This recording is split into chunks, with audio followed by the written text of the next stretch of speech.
am going to show you the Collograph project. The idea is that since we're in hybrid, you're going to create the plate at home and we'll print it when we get to school. And if that changes, then we will do the printing at home too, but I'm not going to include that part in the video. Here are some examples of the project so that you can see what it's like. Collograph is anytime you glue something down to a surface and then print that.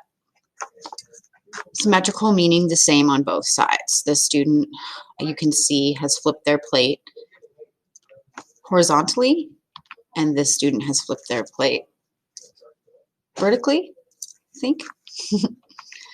Here's another example, and another example, and another example. Here's some directions that more have to do if we were doing it fully here at school. So I'm just going to show you some more examples. Show you a few more examples before I show you how to make the plate. So here's the plate finished, and it's been inked, so it looks a little different. And then here are some of the prints that came from that plate, so you get an idea of what the prints will look like.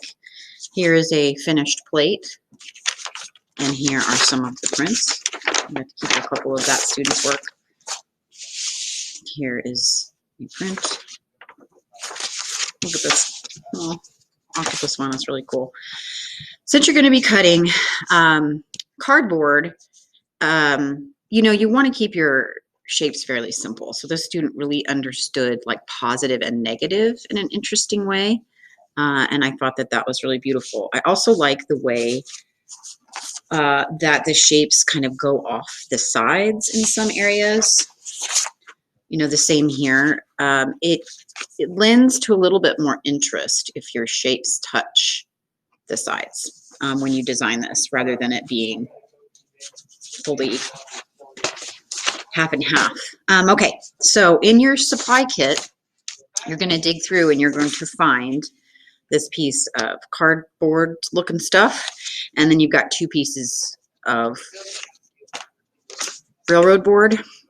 Do you want to split your plate like this, or do you want to split your plate like this? That's what you'll choose next. Whichever one you don't want to do, get rid of that. Don't get rid of it, but you don't need it. And then it's time for your sketchbook, because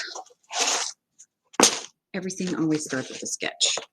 So you just get in there and you just start coming up with some ideas of what you would maybe want to do as far as how this will look. So when I'm sketching something like this, just kind of think about what will happen when you cut something, then it will come over here. If you cut that over, you know, and just sort of work symmetrically. These can be completely abstract if you want. You know, you can start with large shapes and then kind of cut smaller ones out. Here, this one that I've started working on was sort of influenced by my muse, which is the power plant I drive past every day on my way to work.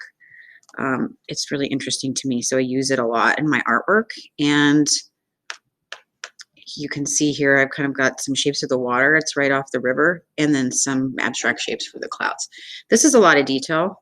You can make this as complicated or as simple as you want. It doesn't really change the beauty of this media. You can keep it pretty simple. So after I sketch my design, I then sketch it in pencil on my plate.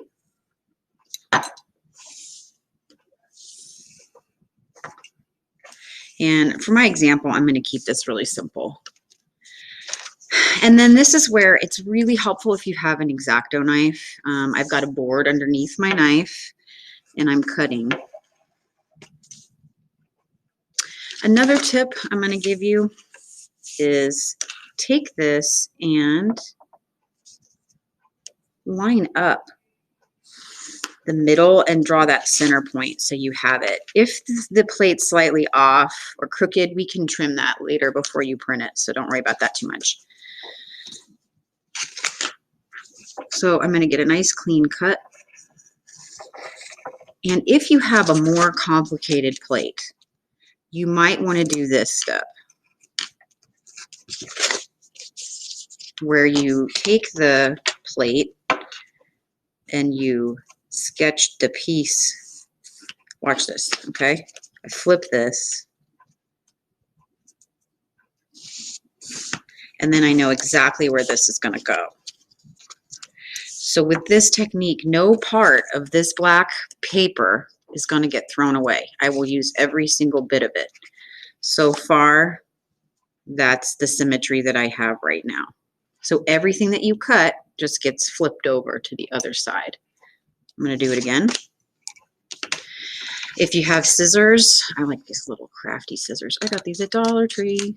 They are super rad, but not so great for cutting curves. So I'm going to go back to my X-Acto knife. But I'm just saying you can do this without an X-Acto knife. All you need is scissors. Okay, and we're going to stop there because I think you probably get the idea, is that I'm just going to keep cutting and flipping. So right now, this is what I've got. And once you're done cutting, it's time to start gluing. This all will happen at home. Maybe you take one day, basically you have 2 days to make this plate, and then we will print it when you bring it back. So how you spend your time, how complex you make this is up to you. You have a bottle of glue in your kit, so grab that out. And what I'm doing here is that I'm just going to pour out some glue onto a scrap of paper. Not some thick glue. And I'm going to take the glue and overpaint it. I'm going to paint more than I need so that this really sticks down all the way to the edges. I'm using the paintbrush out of my kit. I just have to really wash this out good with soap and water so that it doesn't ruin the brush. So plenty of glue. And then I can stick it down here. Now, there is glue all over this, which isn't that big a deal, but it kind of is because these little smushies will show up in my print later. So if I don't want that, I need to get those off of there. And so I'm just going to keep gluing and keep flipping and get it glued down really well. And then this will be what I print when I come back. So hopefully that gives you an idea of what we're looking for on this project. Get it lined up. Again, try that drawing and tracing thing if you have a more complex image. Bring the plate in and we'll print it when you get back. Bye.